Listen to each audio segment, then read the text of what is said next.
Hi everyone, welcome back to Selling St. Louis. This is another episode of Questions with Chloe, where I will cover questions that I've gotten from my buyers and sellers about all things real estate. Let's get started. Why is it important to price your home smart and not always how you want it? Basically, when you're in this market, and now with all the technology we have, any buyer can see what the homes in the area are selling for. They come to that specific area because they believe it's within their budget that they can afford a home over there. So if they have a good real estate agent, they will likely be able to find out pretty quick if your home is overpriced. And if your home is overpriced, there is a higher chance that it will sit on the market longer. Now, these days, if a home is sitting on the market for a week or more, there's another good chance that people just think something's wrong with it.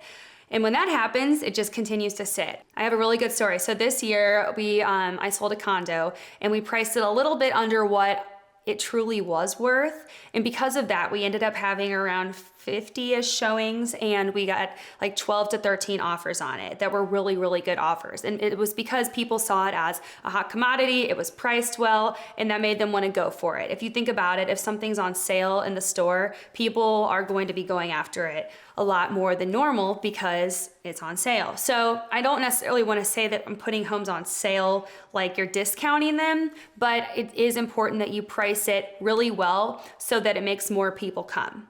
And again, like I said, buyers will be able to sniff out if your home is overpriced.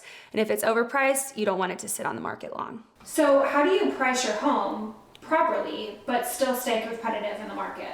As your listing agent, one thing I will do is run the comp. So if your neighbor had just sold their home and it's a good comp for your house, then we will use that to determine the price of your home. And again, buyers will be able to see that. I have had some sellers that kind of come back and they say, well, I think my home is worth more because of X, Y, and Z. And then we'll kind of dive into that and see if it really does back up what they're saying and if we can actually list it for a little bit higher. What are some things that are worth doing and not worth doing to add value to the home you want to sell? Little things like paint go a really long way. So if you have a really beautiful home and the paint is a little outdated in color, I'm talking, not a neutral color, something really bright and alarming, you'll probably want to paint over that. Again, a neutral color. So that doesn't necessarily just mean a white, but grays, beiges, and some off-white colors can really go a long way. They can open up a space and make it a lot brighter. And I know painting isn't always cheap, but it is a lot cheaper than having to totally gut your home and make 1,000 updates. So that is something that I would really recommend. If you are okay with spending a little extra money before you list your home so that you can get more money for it, I would typically recommend to really focus on the kitchen and the master bath. Those are just the really eye-catching things that people focus on. A bedroom is easy to update. You can do that stuff, but if buyers are coming through, they're really gonna be looking at your kitchen and your master bath, so I highly recommend focusing on updating those. What are some things that you can do to help sellers get the most of their home? Every real estate agent is different. But when you list with me, something that's really important to me, like you just said, is getting you the most money for your home. So some of those things include staging your home. If it's totally necessary to stage your home, we will do that.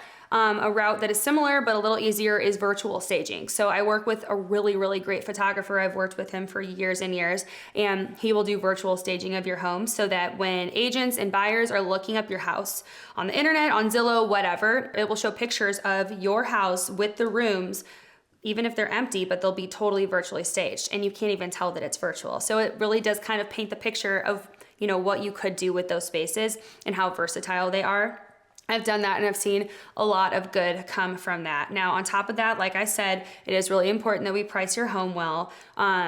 The story I was telling you earlier, when we priced it a little bit under what it was worth, we ended up getting $50,000 over asking price. And that is a huge thing. As opposed to if we had priced it for what it was worth or a little bit over, we definitely would have not gotten that. And I've seen that happen too. So those are kind of the things that I do. On top of that, making sure that I'm negotiating well for you, advocating for you, holding those open houses, and most importantly, the marketing. Now, I love marketing. It's something I'm super passionate about, but I'm really heavy on social media marketing and getting as much attention on that house as possible. And that's something that a lot of agents these days just don't know how to do.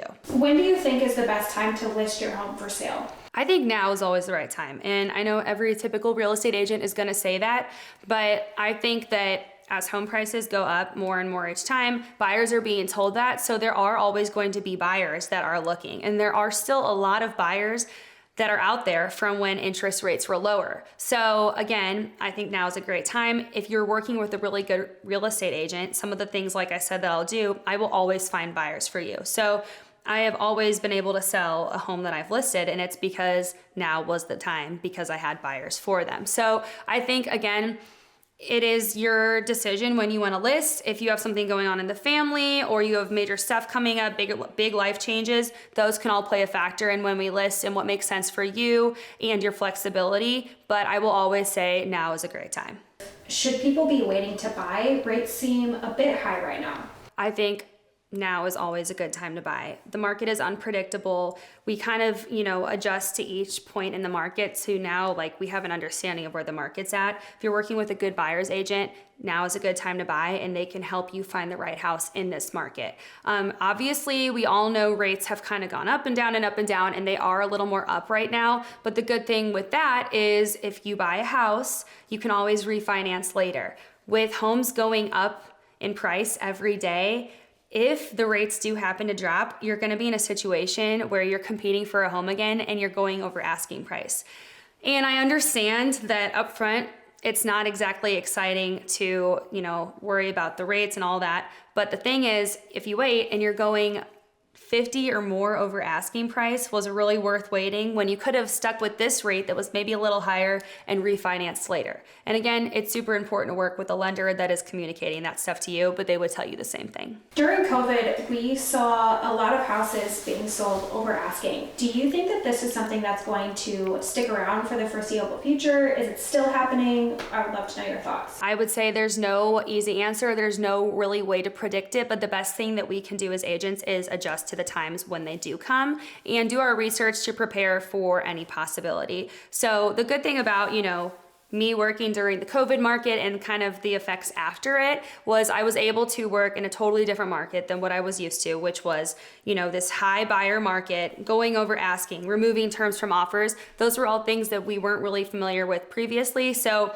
I'm kind of one of those agents, as a lot of us are, that has worked in different markets, and I'm prepared for kind of anything that comes my way.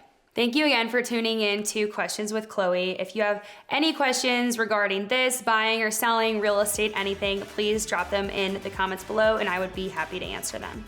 Don't forget to like and subscribe, and we will see you next time on Selling St. Louis.